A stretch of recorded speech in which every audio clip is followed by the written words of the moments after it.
Madame, Monsieur, bonsoir, bienvenue dans ce journal. Voici les titres. En Côte d'Ivoire, le président de la République, Alassane Ouattara, a procédé à un réaménagement du gouvernement. La gestion du ministère du pétrole, de l'énergie et des énergies renouvelables est désormais attribuée à Abdourahmane Cissé en remplacement de Thierry Tano. Nous y reviendrons dans ce journal. La deuxième édition du forum sur les mines et le pétrole, ECOMOF, a ouvert ses portes ce lundi. C'était en présence du vice-président de la République, Daniel Kabebankan. L'événement se tiendra jusqu'au 12 décembre 2018 à Abidjan. Et cette journée marque aussi la célébration du 70e anniversaire de la Déclaration universelle des droits de l'homme. En Côte d'Ivoire, la Commission nationale des droits de l'homme a commémoré cet anniversaire qui coïncide aussi avec la Journée internationale des droits de l'homme. Bienvenue dans ce journal. Démarrons par ce communiqué de la présidence de la République dont je vous donne lecture à présent. Le président de la République, son Excellence M. Alassane Ouattara, a procédé ce lundi 10 décembre 2018 à un réaménagement du gouvernement. Ainsi, sur la proposition du Premier ministre, le chef du gouvernement, M. Abdourahmane Cissé, est nommé ministre du pétrole et de l'énergie et des énergies renouvelables en remplacement de M. Thierry Tano, fait à Abidjan le lundi 10 décembre 2018, le ministre, secrétaire général de la présidence de la République, Patrick Hachi. Et voilà qui est annoncé, le ministère du pétrole, de l'énergie et des énergies renouvelables passe aux mains de Abdourahmane Cissé. La passation de charge s'est déroulée ce lundi 10 décembre 2018, une passation de charge qui fait juste suite, je vous le rappelle, au réaménagement du gouvernement intervenu dans la matinée. Jean-Luc Bangbo pour le compte-rendu. Tout au fait. La passation de charges entre les ministres Thierry Tano et Abdourahmane Cissé est intervenue quelques heures après le réaménagement technique du gouvernement. Thierry Tano, ministre du pétrole, de l'énergie et des énergies renouvelables depuis janvier 2017, dit quitter ce poste avec le sentiment de travail bien fait.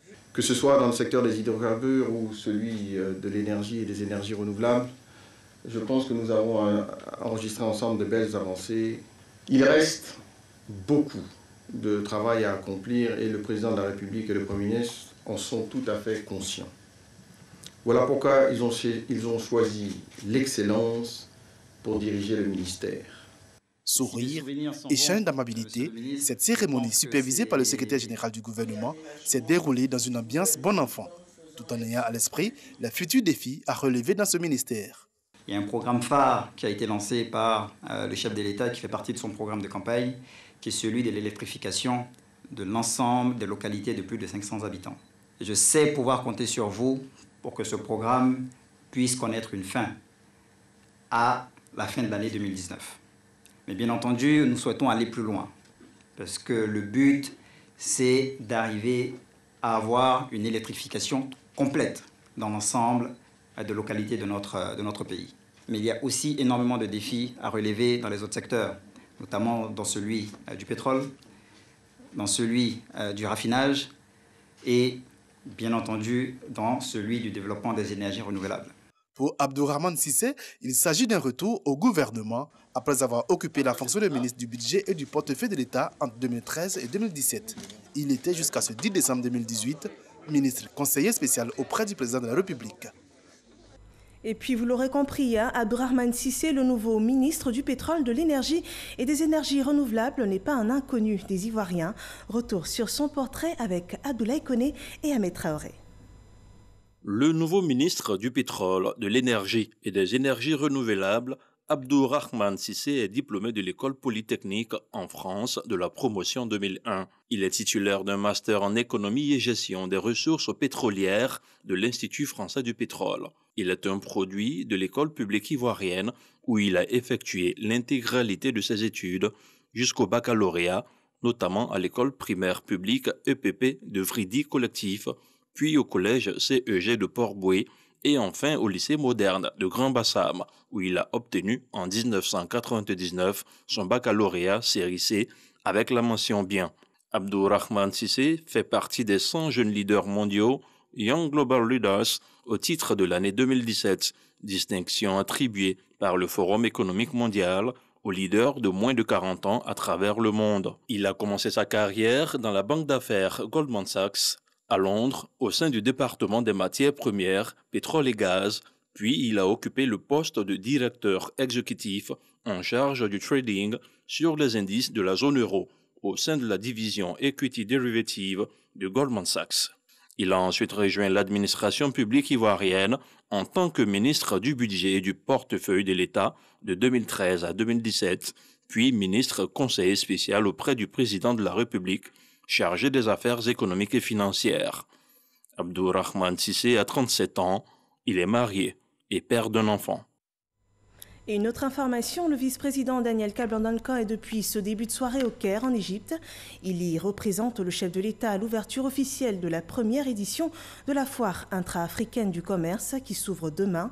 L'événement a pour objectif de promouvoir les échanges commerciaux entre les États africains. Le forum se tiendra jusqu'au 17 décembre prochain.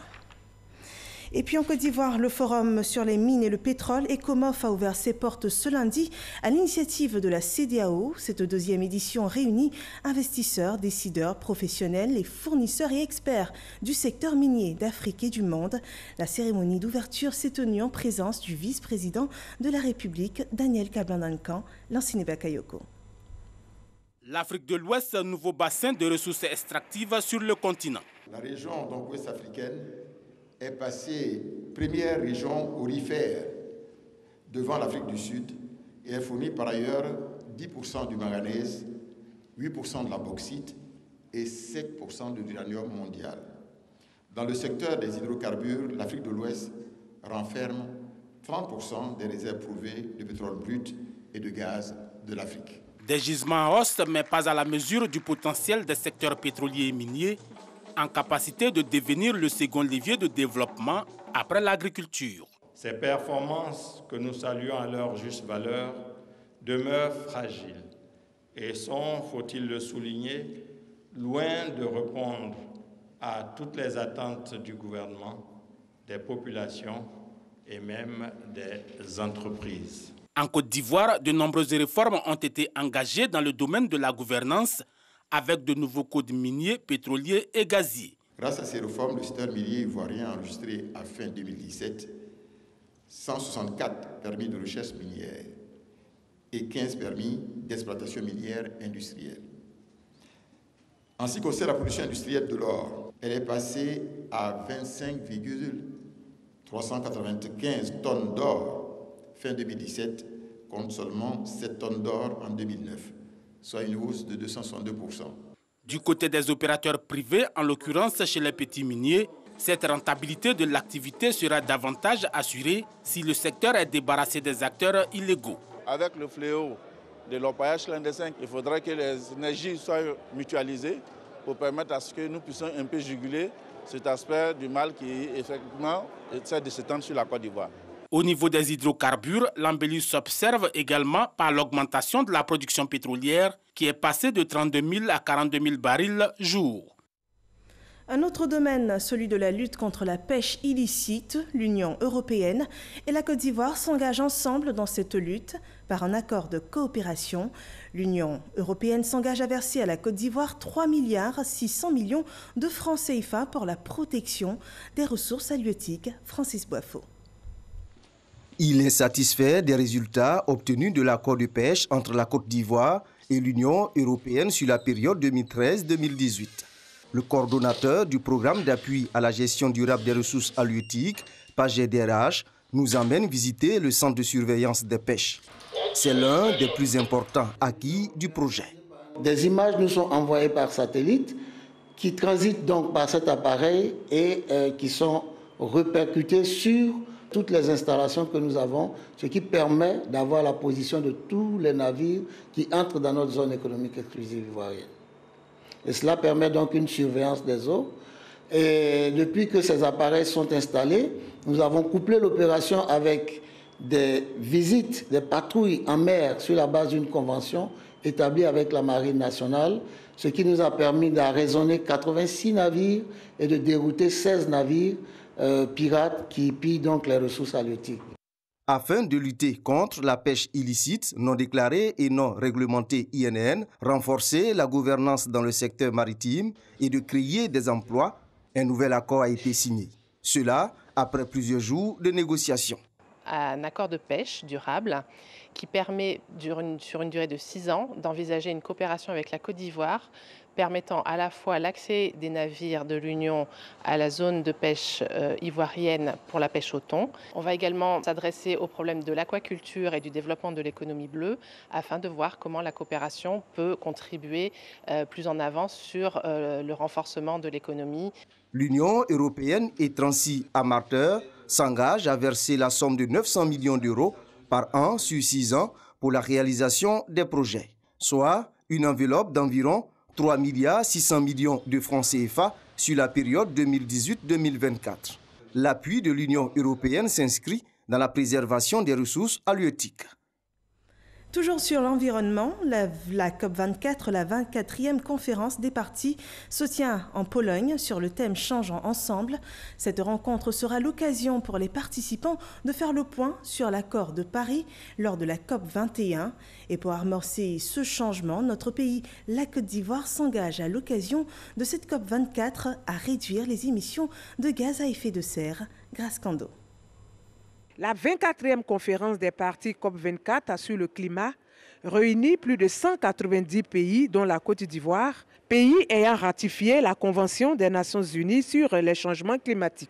L'enjeu principal de la COP24 est la mise en œuvre de l'accord de Paris, signé lors de la COP21 à Paris, qui vise entre autres à contenir le réchauffement climatique en dessous de la barre de 2 degrés Celsius. Sur le sujet, la Côte d'Ivoire a pris des engagements qui consistent à réduire de 28% les émissions de gaz à effet de serre d'ici à 2030. La Côte d'Ivoire a mené un certain nombre d'actions, à savoir la sensibilisation des populations sur les pratiques culturelles, la gestion des polluants, des pollutions et tout cela dans les industries, dans l'agriculture.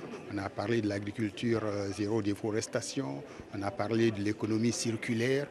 Et à cette COP24, nous aurons l'opportunité de présenter plus largement et en détail ces actions menées par la Côte d'Ivoire. Collectivités territoriales, structures étatiques, sociétés civiles et ONG, tous prennent l'engagement de lutter contre les effets néfastes des changements climatiques. Le ministère des Eaux et Forêts a pris des engagements d'amener le couvert forestier qui aujourd'hui tourne autour de 11% à 20%. Et pour ce faire, nous avons effectivement un vaste programme de reboisement, un vaste programme de restauration de notre couvert forestier. Nous travaillons avec les enfants de 5 à 17 ans et les universitaires. Ce que nous avons compris, c'est que rien ne peut se faire sans les enfants. C'est pourquoi nous avons axé nos activités sur les enfants. Si eux ils comprennent ce qui se passe aujourd'hui, ce sont les meilleurs décideurs pour l'avenir de la Côte d'Ivoire. L'une des attentes majeures de la Côte d'Ivoire à cette COP24 est la mobilisation des ressources financières, surtout l'accès aux fonds verts destinés à financer des projets, notamment dans les domaines de l'agriculture, de l'énergie et du transport. Dans l'ouest du pays, un conflit intercommunautaire a fait il y a quelques jours 5 morts, plusieurs blessés, d'importants dégâts matériels et de nombreuses populations déplacées. Les localités touchées sont Zonhounien, Danané et Djuekwe. Face à ces situations qui ternissent la cohésion sociale, le médiateur de la République a effectué une mission de sensibilisation dans les dites localités. FB pour le compte-rendu. Le médiateur de la République, Adama Toukaran, en tournée de sensibilisation à Zonhounien, Danané et Djuekwe. Pour rappel, Zonhounien et Danané ont été le théâtre d'affrontements intercommunautaires meurtriers le 21 novembre dernier. Pour ce qu'il en est de Djuekwe, le lycée moderne a vu ses locaux vandalisés et son foyer incendié le 26 novembre passé. Face à ces situations qui ont occasionné une fracture du tissu social, l'institution de médiation est sur le terrain. Après des séances d'écoute des différentes couches des populations, des Zonhouniens, Danané et Djuekwe, le médiateur exhorte toutes les populations à la conciliation, à la cohésion sociale et au vivre ensemble. Aujourd'hui, au terme de ma visite à Zonhounien, à Danané Et ici à Diokwe, je lance un appel fort à toutes les populations du Tonkwi, du Kavali et du Gomo de faire un effort de ne jamais user de la violence pour régler les différends entre les communautés. Parce que la violence laisse toujours des traces indélébiles. Et c'est ce qu'on appelle le message que je lance à l'endroit de mes parents, de faire en sorte que plus jamais nous ayons à connaître les violences que nous avons connues les semaines passées.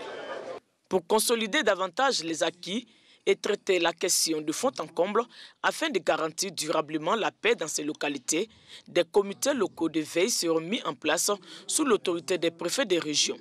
Le médiateur a offert des dons aux populations. Pour terminer sa mission, il s'est ensuite rendu au lycée moderne de Diokwe pour constater de visu l'ampleur des dégâts. S'adressant aux élèves, il leur a demandé de se concentrer sur leurs études et de tourner résolument dos à la violence. Enfin, il a offert 5 ordinateurs de bureau au lycée moderne de Diokwe.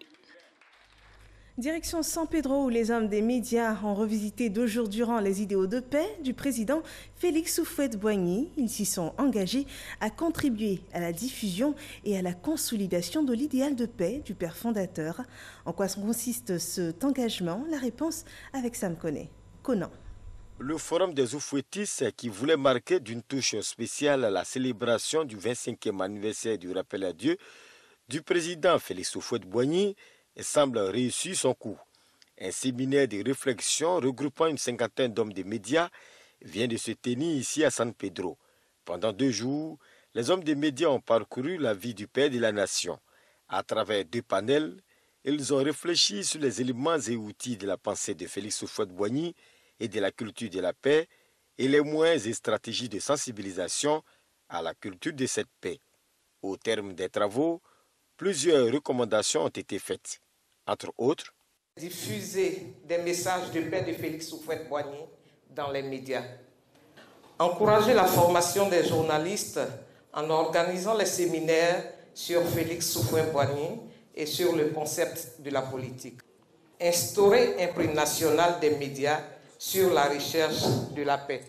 Insister sur le rôle des nouveaux médias, à savoir Internet, réseaux sociaux, dans la diffusion des messages de paix.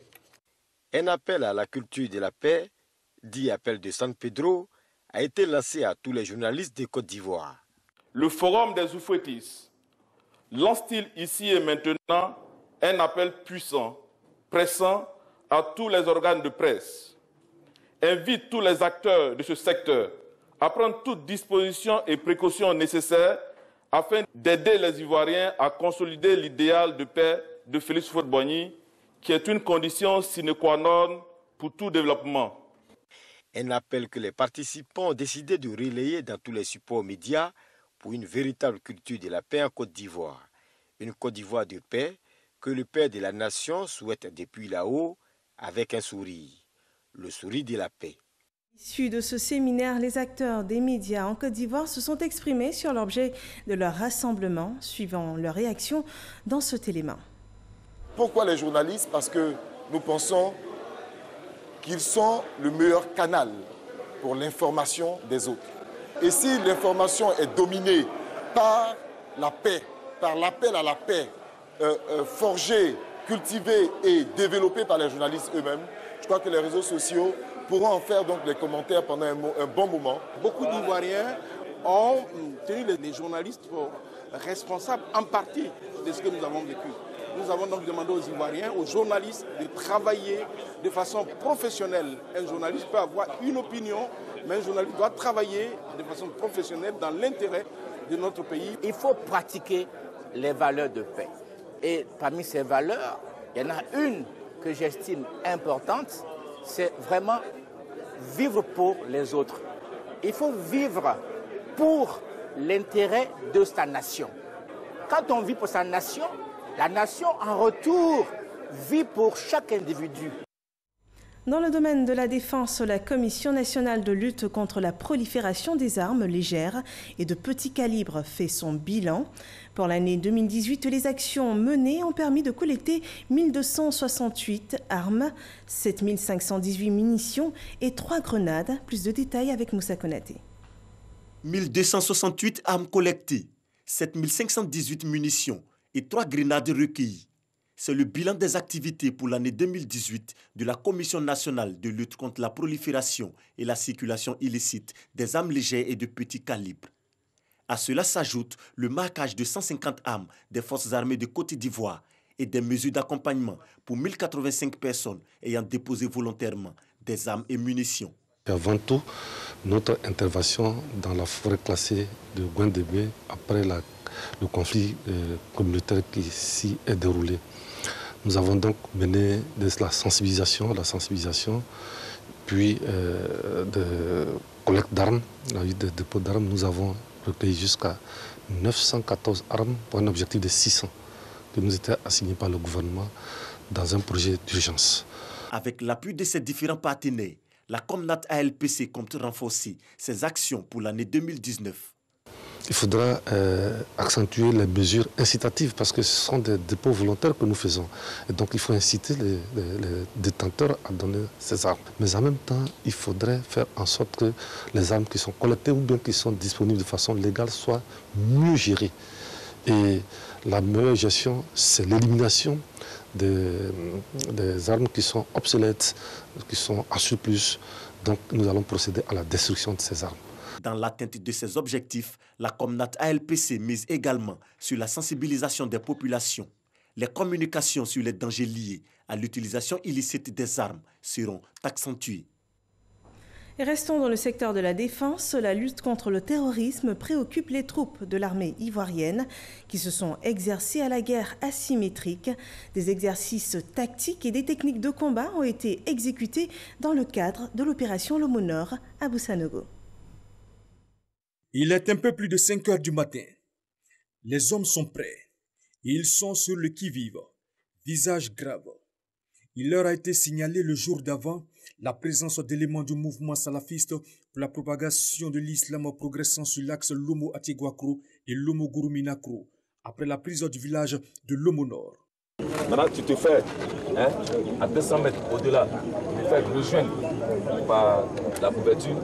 De façon concrète, il s'agit pour le commandant d'unité élémentaire d'infanterie de mener des combats de jour comme de nuit dans le cadre d'un bataillon ayant reçu pour mission de rechercher et détruire un ennemi asymétrique.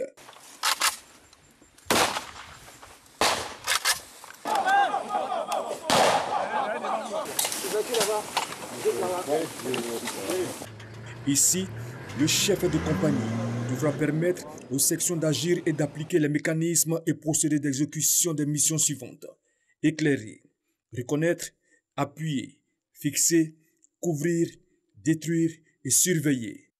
Le deuxième et le troisième groupe à ma droite. On reste alliés. Alliez-vous sur moi ici. Alliez-vous sur moi. Réaction à une embuscade. Infiltration par section accolée. Réduction d'une résistance localisée. Relèvement par dépassement. Désarmement d'un engin explosif improvisé. Le groupement tactique interarmé à dominance infanterie a fait montre d'une habileté dans l'utilisation des armes et du terrain afin de venir à bout d'un ennemi camouflé. Il fallait aborder tous les cas d'ordre programmés avec habileté, mais surtout précaution. Combat de localité, contre-terrorisme et libération d'otages, réalisé à la perfection par les éléments du 1er bataillon de commandos et de parachutistes. Tir de précision sur blindés, montée d'une arme par les forces spéciales.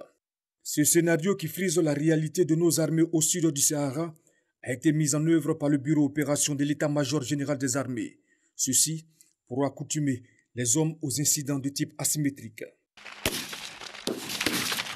Le clou de l'exercice a été la démonstration par les forces françaises en Côte d'Ivoire de la réduction d'une résistance localisée par une section en assaut sous blindage de véhicules avant blindés. Cet exercice tactique vise à mettre en œuvre les techniques de combat d'infanterie en zone urbaine, de lutte contre rébellion, de sauvetage au combat et de gestion de foule ou encore à gagner en rusticité et en aisance de commandement sur un terrain difficile durant 2 jours sans discontinuer. Il a mobilisé 500 hommes, plus de 500 armes individuelles de poing, 22 véhicules légers tout-terrain et 4 blindés de forces spéciales. Lutte pour les droits de l'homme, je vous l'annonçais en titre, ce jour du lundi 10 décembre marque la journée internationale des droits de l'homme.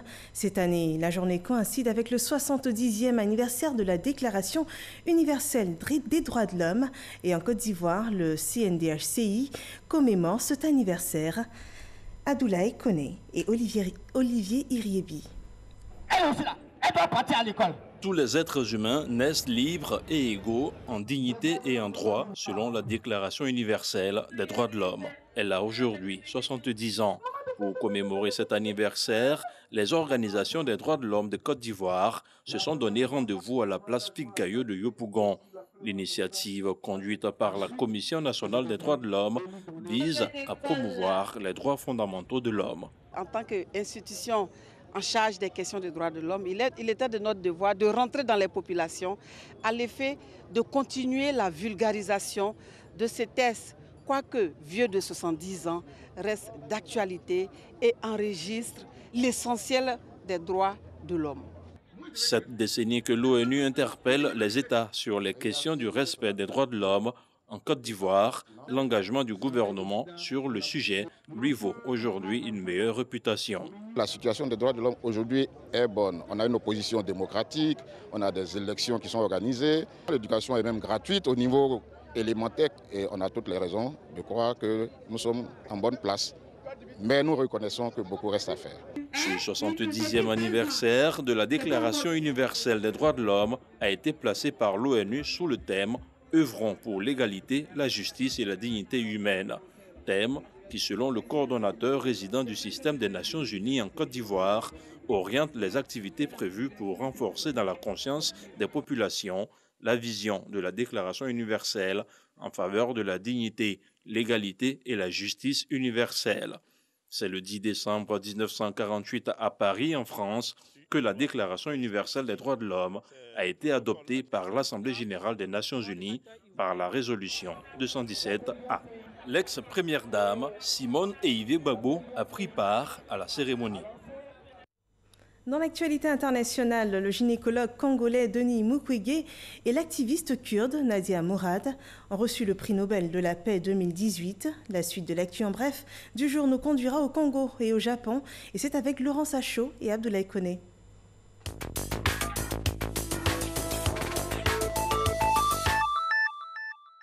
Le docteur Denis Mukwege et l'activiste kurde Nadia Mourad reçoivent officiellement ce lundi le prix Nobel de la paix. Ces deux lauréats ont chacun, à leur manière, contribué à donner une plus grande visibilité aux violences sexuelles commises en temps de guerre. Surnommé l'homme qui répare les femmes, Denis Mukwege a traité plus de 50 000 femmes, enfants et même des nourrissons, des victimes au corps meurtri depuis 2 décennies en République démocratique du Congo. Quant à Nadia Mourad, ex-esclave des djihadistes, elle est devenue ambassadrice de l'ONU pour la dignité des victimes du trafic d'êtres humains. Pour les deux lauréats, ce prix Nobel n'est que la suite d'un combat. Le Conseil de l'Union européenne décide de prolonger pour 1 an les sanctions à l'encontre de la République démocratique du Congo. Il s'agit du gel des avoirs et une interdiction de visa. 14 personnes sont concernées, dont le candidat à l'élection présidentielle, Emmanuel Ramazani Shadari. Ces sanctions avaient été adoptées le 12 décembre 2016 et le 29 mai 2017 pour des entraves au processus électoral et des violations des droits de l'homme. L'affaire Carlos Ghosn connaît ce lundi un nouveau rebondissement. La justice japonaise a inculpé l'ex-PDG de l'alliance automobile Renault-Nissan-Mitsubishi Motors pour dissimulation de revenus d'environ 24 milliards de francs CFA perçus chez Nissan entre 2015 et 2018. Son inculpation intervient 3 semaines après son arrestation, le 19 novembre dernier. Une énième malversation que dément l'accusé. L'ancien patron de Nissan risque jusqu'à 10 ans de prison, assorti d'une amende. Et puis maintenant, parlons sport. En football, il n'est pas question du retrait de la CAN 2021 à la Côte d'Ivoire. Certains membres de la CAF déclaraient il y a quelques jours le retrait des organisations des éditions 2021 et 2023, respectivement à la Côte d'Ivoire et à la Guinée. Une affirmation qui divise les membres du comité exécutif de la CAF. Et pour en savoir davantage, Cathy Touré a rencontré Moussa Biliti, membre de la Confédération africaine de football. La Côte d'Ivoire ne sera pas prête pour la CAN 2021. Déclaration faite par le président de la CAF, Ahmad Ahmad, sur plusieurs médias au sortir de la deuxième Assemblée générale extraordinaire de l'institution tenue le 30 novembre au Ghana. Des propos qui ne font pas l'unanimité au sein du comité exécutif, à entendre Moussa Biliti du Libéria. I can say this as an executive committee member and also member of the emergency committee. Je peux dire, en tant que membre du comité exécutif et aussi du comité d'urgence, la CAF doit faire attention à cette déclaration pour éviter de se créer des problèmes. Nous avons traité seulement le cas du Cameroun. Pour la Côte d'Ivoire, nous avons décidé d'envoyer une équipe technique pour contrôler si les préparatifs avancent. C'est seulement lorsque le rapport sera en notre possession que nous serons à mesure de prendre une décision pour 2021 et 2023. Il n'a jamais été question de déplacer la CAN de la Côte d'Ivoire. On a pris la décision pour le Cameroun à 6 mois de la compétition. On ne peut pas décider pour la Côte d'Ivoire à 2 ans. Notre position aujourd'hui est très claire. Aujourd'hui, le pays hôte pour 2021, c'est la Côte d'Ivoire et 2023, la Guinée. Toute autre chose qui a été dite n'implique pas le comité exécutif. Concernant la Guinée, je ne peux pas en parler parce que moi, je ne parle pas français, donc je ne sais pas ce que le président et le vice-président ont déclaré. Mais je sais que le comité n'a jamais décidé d'arracher la CAN à la Côte d'Ivoire. En attendant une éventuelle notification officielle, la CAN 2021 appartient toujours à la Côte d'Ivoire. Et ceci marque la fin de ce journal. Je vous retrouve demain avec beaucoup de plaisir pour d'autres nouvelles d'ici et d'ailleurs. Excellente fin de soirée sur RTI 1.